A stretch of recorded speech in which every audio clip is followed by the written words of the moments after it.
दोस्तों नमस्कार। शुरू करते हैं आज की बड़ी खबरें। यदि आपको खबरें पसंद आए तो वीडियो को लाइक ज़रूर करिएगा और इसी प्रकार की खबरों के लिए आप चैनल को सब्सक्राइब कर लें। खबरें पूरी पाने के लिए वीडियो अंत तक जरूर देखिएगा और आप हमें प्रदेश के किस जिले से देख रहे हैं कमेंट बॉक्स में ज़रूर बताइएगा। किसानों के लिए बड़ी खबर है। जैविक खाद की गुणवत्ता परखने के लिए जबलपुर के किसानों को जाना होगा अब नागपुर। मध्य प्रदेश में जैविक खेती को बढ़ावा देने का सपना टूटने जा रहा है। प्राकृतिक एवं जैविक खेती संस्थान को जबलपुर से नागपुर ले जाने की तैयारी तेज हो गई है। केंद्रीय कृषि मंत्रालय ने इस संस्थान को 30 जुलाई तक बंद कर नागपुर ले जाने का आदेश दे दिया है। जबलपुर के जनप्रतिनिधियों से लेकर प्रदेश के कृषि मंत्री का संस्थान को शहर से न जाने का आश्वासन भी कृषि मंत्रालय के आदेश को नहीं बदल सका। वहीं संस्थान के यहां से जाने से प्रदेश के किसान एवं कृषि संगठन बहुत नाराज हैं। यह लैब जैविक खाद की जांच कर उसकी गुणवत्ता परखने के लिए बहुत ही आधुनिक लैब है, इसलिए इसे नहीं ले जाना चाहिए। लेकिन केंद्रीय मंत्रालय ने इसे नागपुर ले जाने की बात कह दी है और उसकी पूरी तैयारी शुरू हो गई है। स्कूल शिक्षा विभाग का बड़ा फरमान जारी हुआ है। 9वीं और 11वीं कक्षा में दाखिला कम होने से शिक्षा विभाग की बढ़ गई चिंता, जिससे बच्चों को खोजकर प्रवेश दिलाने का फरमान जारी कर दिया गया है। स्कूलों में आगामी कक्षाओं में विद्यार्थियों की संख्या पिछले साल की तुलना में काफ़ी कम होने से स्कूल विभाग चिंतित है। कक्षा 8वीं के बाद 9वीं और 10वीं के बाद 11वीं कक्षा में प्रवेश लेने वाले विद्यार्थियों का प्रतिशत घट गया है। इस स्थिति को देखकर आयुक्त ने सभी जिला शिक्षा अधिकारियों को विशेष रूप से मॉनिटरिंग करने के निर्देश दिए हैं। साथ ही 25 जुलाई तक प्रवेश से वंचित विद्यार्थियों को वापस स्कूल में प्रवेश दिलाने का लक्ष्य भी दिया गया है। स्कूल शिक्षा विभाग ने सभी जिले के शिक्षा अधिकारियों से कहा है कि जिन जिलों में यह दर्ज कम है, प्रवेश कम है, वहां पे जाकर के ब्लॉक स्तर पर बच्चों को चिन्हित करें और उनका स्कूलों में दाखिला करवाएं।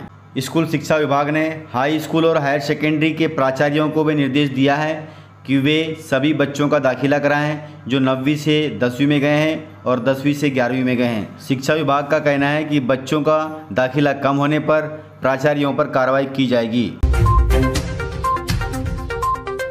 मध्य प्रदेश में प्रधानमंत्री फसल बीमा योजना के नियमों में हुआ है बड़ा बदलाव। नए नियम के मुताबिक बीमा कराने के पश्चात पंजीयन का मिलान खसरे से कराना अनिवार्य रहेगा। यह प्रक्रिया इसलिए अपनाई गई है कि बीमा राशि मिलने में किसानों को परेशानी हो रही थी।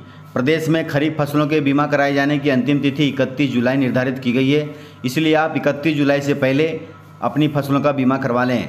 फसल बीमा कराए जाने के पश्चात जमीन के खसरे से पंजीयन से मिलान कराया जाएगा ताकि प्राकृतिक आपदा से फसल प्रभावित होने पर किसानों को बीमा राशि मिलने में कोई परेशानी न हो। अभी किसान एक खसरे पर 2 बैंकों से बीमा करा रहे हैं। इसकी वजह से बीमा मिलने में परेशानी होती है किसानों को। इन कारणों को ध्यान में रखते हुए यह विधि अपनाई जाएगी। इसके लिए राजस्व विभाग के पास उपलब्ध डेटा का उपयोग कृषि और सहकारिता विभाग द्वारा किया जाएगा।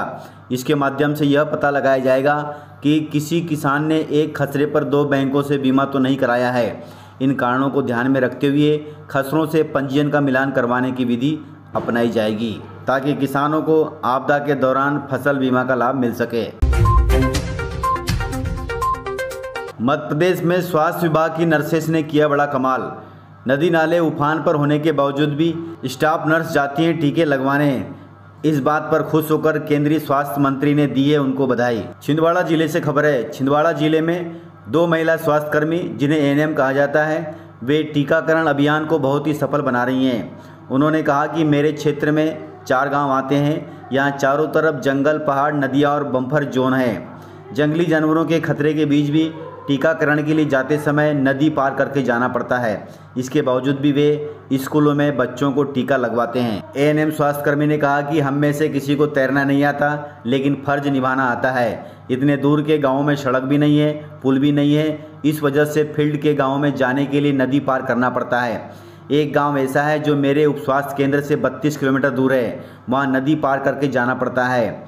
हम वहाँ बारिश शुरू होने से पहले ही टीकाकरण पूरा कर लेते हैं। जब इमरजेंसी होती है तो जान की परवाह किए बिना भी हम टीकाकरण करवाते हैं। इनके काम के प्रति लगनता को देखकर, कर्तव्य परायणता को देखकर केंद्रीय स्वास्थ्य मंत्री मनसुख मांडविया जी ने की है इनकी तारीफ।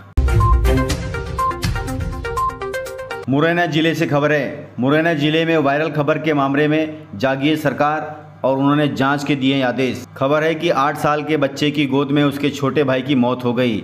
यह है प्रदेश की खस्ता हालत। इस घटना पर सरकार ने जिला पंचायत सीईओ को जांच रिपोर्ट प्रस्तुत करने के निर्देश दिए हैं।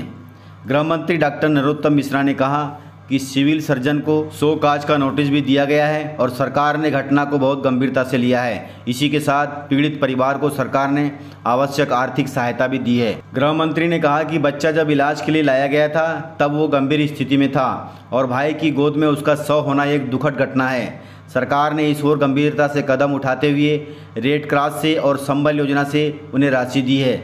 इसके अलावा अन्य सहायता भी की गई है। मुरैना जिले में 2 साल के बेटे की इलाज के दौरान मौत हो गई। यह पूरा मामला एम्बुलेंस नहीं मिलने के कारण हुआ। यह तस्वीर इतनी वायरल हुई कि इस पर अब विवाद भी उठ गया है। अब सरकार ने मामले की जांच के आदेश दिए हैं, लेकिन इससे ये पता चलता है कि प्रदेश में स्वास्थ्य विभाग की ये हालत है, समय पर एम्बुलेंस नहीं मिलने से मौत हो जा रही है। मध्य प्रदेश के गृह मंत्री डॉक्टर नरोत्तम मिश्रा जी ने पूर्व सीएम कमलनाथ और उनके बेटे नकुलनाथ जी पर किया है बड़ा वार। पूर्व सीएम कमलनाथ व उनके पुत्र नकुलनाथ जी के इस बयान पर कि वोट तो जनता देती है, प्रदेश के गृह मंत्री डॉक्टर नरोत्तम मिश्रा ने तीखी प्रतिक्रिया व्यक्त की। उन्होंने कहा कि दोनों पिता पुत्र देश की जनता को बताएं कि क्या वह जनता में नहीं आते, और आते हैं तो वोट क्यों नहीं देते, आखिर वो किस कैटेगरी में आते हैं। गृह मंत्री डॉक्टर नरोत्तम मिश्रा जी ने कहा कि कमलनाथ जी और नकुलनाथ जी की सोच सामंतवादी है। यह इससे स्पष्ट हो जाता है क्योंकि वो वोट नहीं देते। उन्होंने कहा कि दोनों पिता पुत्र लोकतंत्र पर विश्वास नहीं करते, उन्हें लोकतंत्र पर विश्वास करना चाहिए और मतदान करना चाहिए। सीएम शिवराज सिंह चौहान ने प्रदेशवासियों से की है बड़ी अपील कि इस बारिश के मौसम में कैसे बचे आप आकाशीय बिजली से। प्रदेश में आकाशीय बिजली से आज की तारीख तक इस वर्ष 90 लोगों की मौत हो गई है। मध्य प्रदेश के अलग अलग हिस्सों में बारिश का दौर जारी है। मौसम विभाग ने कई स्थानों पर भारी बारिश के साथ बिजली गिरने की भी चेतावनी दी है। इस मौसम में बिजली गिरने के कारण अक्सर ही हादसों की खबरें सामने आती है। ऐसे में अगर आपको अंदेशा हो तो ज़रूर खुद का बचाव करें। बचाव के दौरान आपको पेड़ की शरण नहीं लेना चाहिए। ऊंचे पेड़, बिजली के खंभे और पानी में बिजली गिरने का ज़्यादा खतरा होता है। अगर बादलों की गड़गड़ाहट सुनाई दे तो आसपास छिपने के लिए कोई जगह न हो तो कानों पर हाथ रखकर उकड़ू बैठ जाएं। इस दौरान आपकी एड़ियां आपस में जुड़ी होनी चाहिए। संभव हो तो आसपास कोई सुरक्षित स्थान तलाशें और वहां जाकर बारिश थमने का इंतजार करें। इस प्रकार आप अपने आप का बचाव कर सकते हैं। मध्य प्रदेश में पंचायत चुनाव के बाद सामने आया अनोखा मामला। हार के बाद प्रत्याशियों ने शुरू कर दिए मतदाताओं से वसूली। मध्य प्रदेश के नीमच में चुनाव के बाद एक अनोखा मामला सामने आया है। हार के बाद मतदाताओं से रुपए वसूली करते हुए एक प्रत्याशी का वीडियो वायरल हो चुका है। हालांकि भारत में किसी को लालच देकर वोट मांगना गैर कानूनी है और यहां हारने के बाद वापस दिए गए पैसे की मांग करने का मामला काफ़ी गंभीर है, जिसके खिलाफ सख्त कदम उठाते हुए सरपंच पद प्रत्याशी के खिलाफ पुलिस ने मामला दर्ज कर लिया है। इस मामले में निर्वाचन प्रक्रिया और प्रशासन की मुस्तैदी पर सवाल उठ खड़े हुए हैं। वायरल वीडियो में ग्रामीणों के घर दस्तक देकर उनसे रुपयों की वसूली करते दिखाई दिए गए हैं। कुछ लोगों के साथ मारपीट भी की गई है तो कुछ लोगों को धमकाकर वसूली की गई है। चुनाव के दौरान जीत के लिए दिए गए पैसों की अब चुनाव में हार के बाद वसूली हो रही है। यह मामला बहुत गंभीर है। यह वीडियो सोशल मीडिया पर बहुत वायरल हो रहा है। अब पुलिस प्रशासन ने इसकी जांच के आदेश दे दिए हैं। सूत्रों की माने तो करीब 1.5 से 2 घंटे में 4.5 लाख रुपए की वसूली प्रत्याशी द्वारा की गई है, जो कि बहुत ही अशोभनीय है। भारत की जनसंख्या को लेकर के बड़ी खबर सामने आई है। 2023 तक भारत बन जाएगा दुनिया का सबसे अधिक आबादी वाला देश। इस पर केंद्र सरकार को संज्ञान लेना चाहिए, अन्यथा लोग भूखमरी से मरने लगेंगे। अगले साल तक भारत जनसंख्या के मामले में चीन को भी पीछे छोड़ सकता है। जारी हुई यूनाइटेड नेशंस की रिपोर्ट ने इस बात का दावा किया है। वहीं इस रिपोर्ट के मुताबिक नवंबर 2022 तक दुनिया की आबादी बढ़कर 8 मिलियन तक पहुंच सकती है। हर साल 11 जुलाई को विश्व जनसंख्या दिवस मनाया जाता है ताकि लोगों को जनसंख्या के प्रति जागरूक किया जा सके। भारत की जनसंख्या एक चिंता का विषय बनती जा रही है, जहां क्षेत्रफल के मामले में कई देशों से पीछे है, लेकिन जनसंख्या के मामले में विश्व में नंबर 1 होने जा रहा है। अभी फिलहाल चीन की जनसंख्या सबसे आगे है, दूसरे नंबर की भारत पर और तीसरे नंबर पर अमेरिका की। अभी भारत की आबादी 1412 अरब है, वहीं चीन की आबादी 1426 अरब है। लेकिन चीन से आगे बढ़ने में ज़्यादा टाइम नहीं लगेगा, इसलिए सरकार को इस पर सोचना चाहिए ताकि आबादी को कंट्रोल करके जनसंख्या नियंत्रण कर सकें। मध्य प्रदेश में पेट्रोल डीजल पर बड़ी खबर है। पेट्रोल डीजल के दाम आज स्थिर हैं, लेकिन अगले 5 सालों में देश में खत्म हो जाएगी पेट्रोल की ज़रूरत, क्योंकि केंद्र सरकार कर रही है कुछ ऐसा काम जिससे पेट्रोल की ज़रूरत नहीं पड़ेगी। बीते दिनों केंद्रीय सड़क परिवहन मंत्री नितिन गडकरी जी ने सड़कों पर दौड़ने वाली पेट्रोल गाड़ियों को लेकर एक बड़ा ऐलान किया है। उन्होंने कहा कि अगले 5 साल में भारत की सड़कों पर पेट्रोल से चलने वाली कार खत्म हो जाएगी और भारत में पेट्रोल की आवश्यकता भी नहीं बचेगी।